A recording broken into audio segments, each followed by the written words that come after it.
అయితే ఇక్కడ దానం అంటే ఏంటంటే అపత్ర దానం అండి. అంటే హ్మ్. ఎవరికీ గూడా ఊరికే మనీని ఇవ్వకూడదు. మీరు ఇట్లా ఎళ్తుంటారండి. ఓకే. ఎవరో ఒకళ్ళు అడుగుతూ ఉంటారు. రూ. 1 మనీ, రూ. 5 అని టెంపుల్ ముందు గావచ్చు, హ్మ్. బయట గావచ్చు. సో, చాలామంది ఏం చేస్తుంటారు ఇచ్చేస్తుంటారు. ఏంటి రూపాయే గదా! రూ. 2 గదా! హ్మ్. ఎవరైతే కర్మ జరగకముందు ఇస్తారో వీళ్ళ నుంచి మనీ లాగేస్తారు. సో, ఎలాంటి పని జరగకుండా మీరు మనీ ఇస్తున్నారు. వాళ్ళు సోమరిపోతులు గావచ్చు, బద్ధకస్తులు గావచ్చు. ఓకే. సో, దానికి కారణం ఎవరు? ఎవరైతే ఇచ్చారో వారే గదా! ఒక రూపాయైనా సరే ఇచ్చే ముందు మనం ఆలోచించి ఇవ్వాలి. ఎందుకంటే మంచి సపోజ్ మీరు మంచి కోసమే ఇస్తున్నారు. ఒకవేళ దాన్ని గనక అతను సరిగ్గా ఉపయోగించకుండా ఓకే. ఇర్రెగ్యులర్ యాక్టివిటీస్ వేరే యాక్టివిటీస్‌లో తను ఉపయోగించుకున్నాడు. బట్ దాని కర్మ ఎవరు అనుభవిస్తారు చెప్పండి? ఇచ్చిన వాళ్ళు. ఇచ్చిన వారికి దక్కుతుంది మేడం. హ్మ్. సో, అందుకోసమే మనం మంచి చేయబోతే చెడు ఎదురవుతుంది.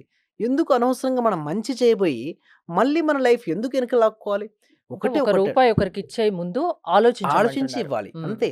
ఎందుకంటే మనం అనుభవిస్తున్నటువంటి సుఖదుఖాలకు హ్మ్. మనం చేసినటువంటి పాప, పుణ్య, కర్మ ఫలాలే గదా! మనం అనుభవిస్తుంది అంతే. ఒక వ్యక్తి సుఖపడుతున్నాడు. ఒక వ్యక్తి అనుకున్నది జరుగుతుందంటే తను గతంలో చేసినటువంటి పుణ్య ఫలమే ఇప్పుడు తను అనుభవిస్తున్నాడు. ఒకవేళ సరిగ్గా లేదు. ఇప్పుడు చాలామంది అంటారు, "సార్ నాకు డబ్బులు రావట్లేదు. నా జీవితం సరిగ్గా లేదు." అంటే సింపుల్ నేను ఒకటే అంటాను వాళ్ళకి ఫీడ్‌బ్యాక్ ఇది. జీవితంలో ఫెయిల్యూర్ అంటూ ఉండదండి హరిత గారు. హ్మ్. ఉన్నది ఒకటే ఫీడ్‌బ్యాక్. అంటే మనం ఏదైతే ఇచ్చామో అది తిరిగి పొందుతాం. సో, మనం ఏం చేసాం గతంలో? సరికాని తత్వాన్ని మనం చేసాం.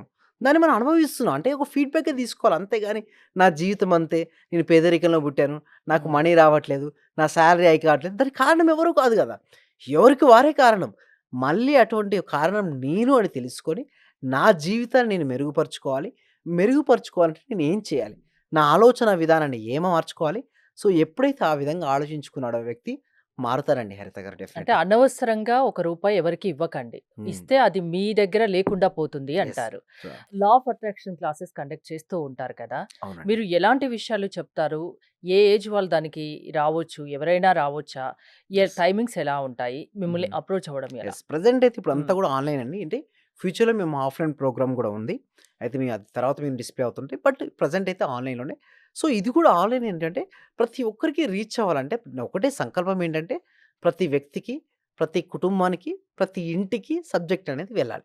అలా వెళ్ళడం కోసం ఏం చేస్తామంటే ఎవ్రీ వీక్ కూడా ఒక free advance law of attraction webinar conduct చేస్తున్నాం. దీనికి రిజిస్ట్రేషన్ చేసుకోవాలంటే కామెంట్ సెక్షన్‌లో గూగుల్ ఫార్మ్ ఉంది. లేదా డిస్‌ప్లే అవుతున్న నంబర్‌కి కాల్ చేస్తే మా టీమ్ మెంబర్స్ మీకు వాట్సాప్ గ్రూప్ లింక్ ఇస్తారు. మీరు జాయిన్ అవ్వచ్చు. లేదు నేను డైరెక్ట్ 6 డేస్‌కి ఎన్రోల్ అవుతుంటే, ఇప్పుడు మేము డైరెక్ట్ కూడా 6 డేస్‌కి మేము తీసుకుంటున్నాము. సో, మీకు ఇంట్రెస్ట్ ఉంటే మీరు కాంటాక్ట్ అవ్వచ్చు డిస్‌ప్లే అవుతున్న నంబర్‌కి కాల్ చేసి.